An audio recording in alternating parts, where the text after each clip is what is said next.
The rise of new regional powers driving investment frontiers. Welcome. Good to see you all. So let's dive straight in to the big subject. Dr. Sultan, thank you for setting the stage. Rania, can I bring it to you from another ministerial cap in Egypt? You said to me, Manus, we're sitting in November, and it's a very different competitive landscape for the world, as Dr. Sultan has just outlined, than you faced in January. Just give me a sense of how much it has changed and how the regional countries are, I suppose, doing in this context of COVID. Thank you, Manus. And let me echo what Dr. Sultan said first by saying it's a pleasure being with all of you. But also, one of the fundamental outcomes of these 11 months has been that each one of us has been challenged. We've been pushed. We have had to innovate and think through and push forward. So, for instance, in our case, the first order of business was providing liquidity to households as well as firms, and then finally progress by continuing on our structural reforms that are very, very important going forward. It is very difficult, as we are sitting here, to say that countries have the same competitive or comparative advantages that they had at the beginning of January. However, what is extremely important is that countries that continued reforming before are actually, were at I would say, a stronger footing going into the crisis. So in our case, in between 2016 and 2019, we had an IMF program. And one of the key elements of such programs is that you have predictable policy. Predictable policy is extremely important for investors, is extremely important for citizens. The other is that through these programs, you have transparent macroeconomic frameworks. And you are very clear about the agenda that you have set forward. When we were hit by COVID, we came in with important buffers on the fiscal side and important buffers on foreign exchange side. Nonetheless, we wanted to continue showing the world that we continue to be committed to reforms in a transparent fashion. And that's why a standby agreement with the IMF was also signed in June of this year. And the reason is not just for the financing element, but also to show very clearly what is it that the government is continuing to do.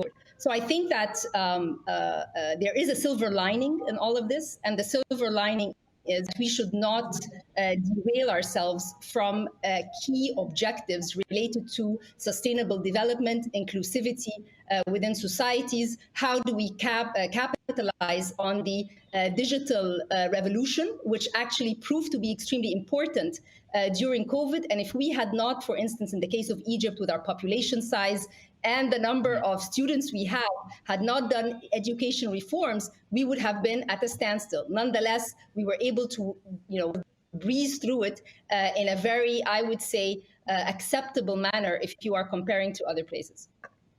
Okay, Rania and Dr. Sultan have laid out a very formidable storyline there. When we chatted, you said, Manus, climate, sustainability is incredibly important. These are going to be the opportunities. Is that part of the advantage suite, the economic advantage suite of bringing capital or Egypt as a destination for capital?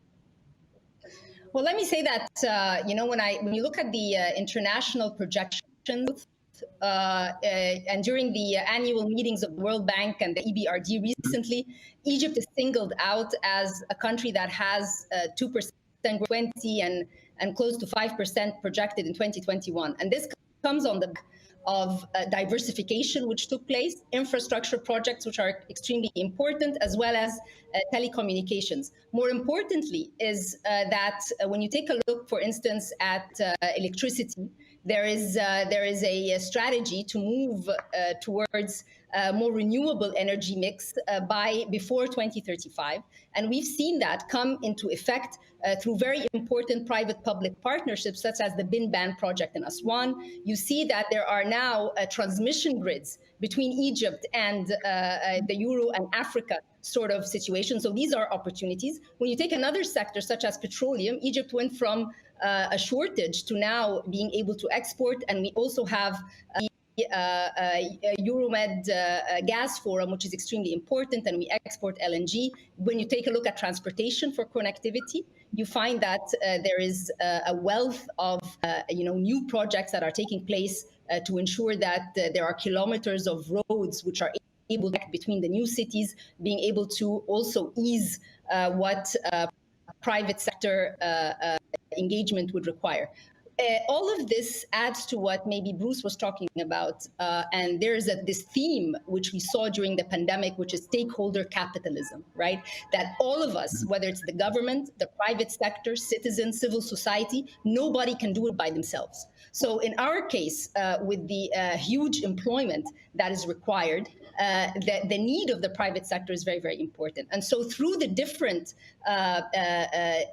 sectors within the economy, you're trying to show that the private sector is needed, is there. You listen to what is required. For instance, when it comes to environment today, in all the projects that are going to take place, investment projects, there has to be a criteria related to the environment.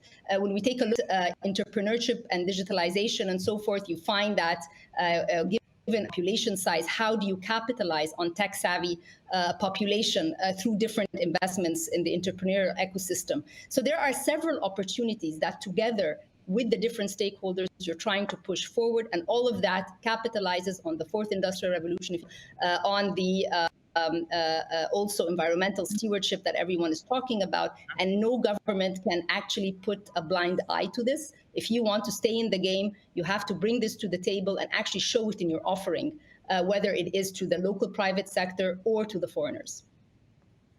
Rania, if we bring it back to you, Egypt's one of those stories that I've covered throughout the year that just is a roll call for investors, whether it's on the monetary policy side or whether it's on the government's side. What have you done this year, you think, that sort of sets you apart? Was it the IMF agreement? What is it you think that has pivoted international investors' perspective of Egypt?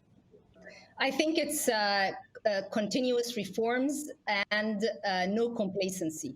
I mean, throughout the year, if we're talking about continuing on the different projects, there was no interruption. Mm-hmm. I'm Minister of International Cooperation, so I deal with all our multilateral and bilateral development partners. We have a portfolio of $25 billion, and just in 2020, that went up by around $7.5 billion. And that is across sectors, whether it's health, whether it's electricity, transportation, MSE, small and medium enterprises, and also the private sector. So this means that Egypt provides a very good story, a story where there has been accomplishment that whenever you enter into a project with a development partner, and that is whether it's the sovereign or the private sector, you are able to finish it on time and actually deliver. And this is very, very important. Dr. Sultan used a very important word, and that is credibility. And that's what we took very seriously this year. So I think countries that have been able and the resilience here means that you have been able to actually march ahead. You have not been derailed by the pandemic, and you continued with looking at the bigger picture, which is population growing, one that is very productive. You're trying to push for more connectivity between the important cities, the new cities, and actually create opportunities not just for the local private sector, but also for international firms.